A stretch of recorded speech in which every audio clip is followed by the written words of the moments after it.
میں اگر شہادت ہو کہ بھئی گواہی دے دے، اول تو گواہی لوگ دے ہی نہیں سکتے، گواہ بھی ایسے ویسے سزا نہیں، سزائے موت ان کو دے دی گئی، گواہی تک پہنچے نہیں دیا۔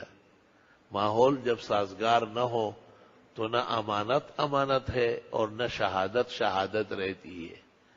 قرآن کریم کہتا ہے کہ وَأَشْهِدُوا ذَوَيْ عَدْلٍ مِّنْكُمْ، عدل انصاف تجربے والے لوگوں کو گواہ بنایا کرو۔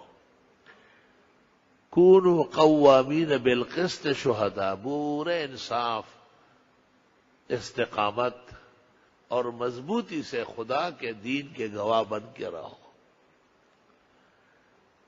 کبھی قرآن کہتے وَمَن يَكْتُمْهَا، جو گواہی چھپائے فَإِنَّهُ آثِمٌ قَلْبُهُ، اس کے دل کا جرم ہوگا۔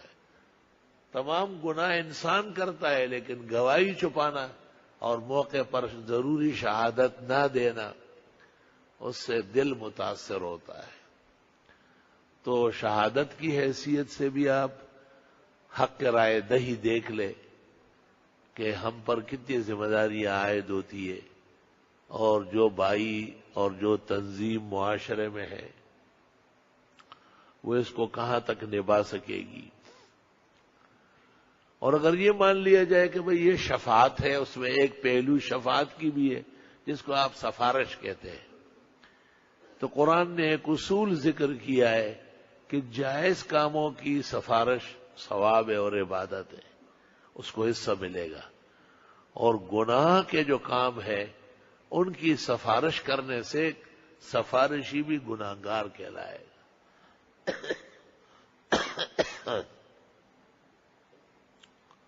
حدیث شریف میں ہے کہ ایک آدمی نے اپنے ایک بیٹے کو زیادہ مال دینا چاہا،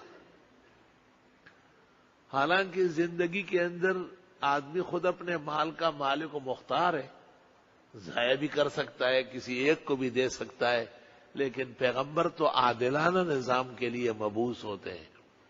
آپ نے کہا کہ ایسا نہیں کریں، تو اس نے کہا میں آدھا دے دوں، آپ نے کہا ایسا بھی نہیں کریں، اور پھر پوچھا کہ آپ اپنے تمام اولاد کو برابر رکھیں، اعدلوا بین اولادکم فی العطیہ۔ چنانچہ محدثین اور فقہاء چاروں مذاہب متفق ہے کہ زندگی میں اگر ماں باپ دینا چاہے تو یہ ہدایہ ہے، گفٹ ہے، عطیات ہے، سوغات دے۔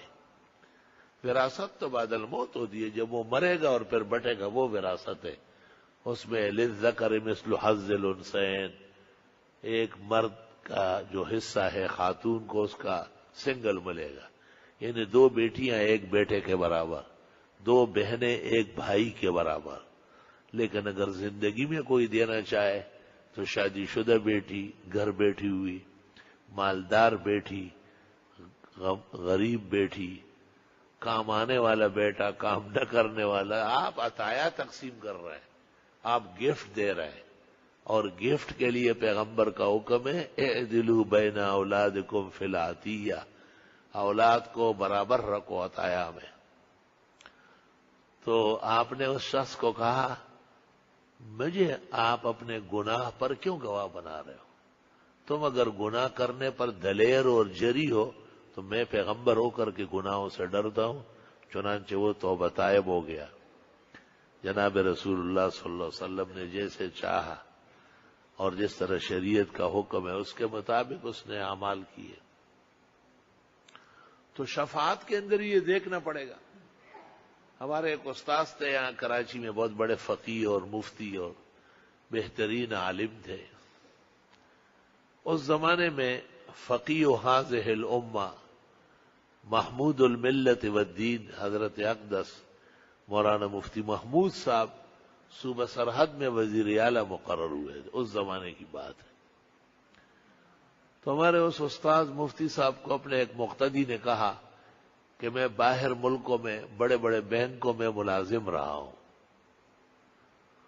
اور وہاں سے میں ریٹائر ہو کر کے آیا ہوں، گھر بیٹھا ہوا ہوں، کوئی کام نہیں ہے، اور بینکوں کا کام میں خوب جانتا ہوں،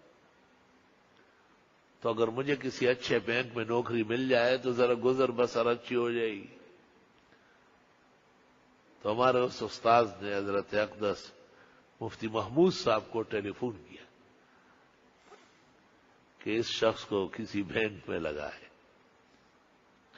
تو حضرت مولانا مفتی محمود صاحب نے فرمایا کہ میں تو بینک کی نوکری اور بینک کے لیے اس نوکری کے لیے سفارش دونوں ناجائز سمجھتا ہوں،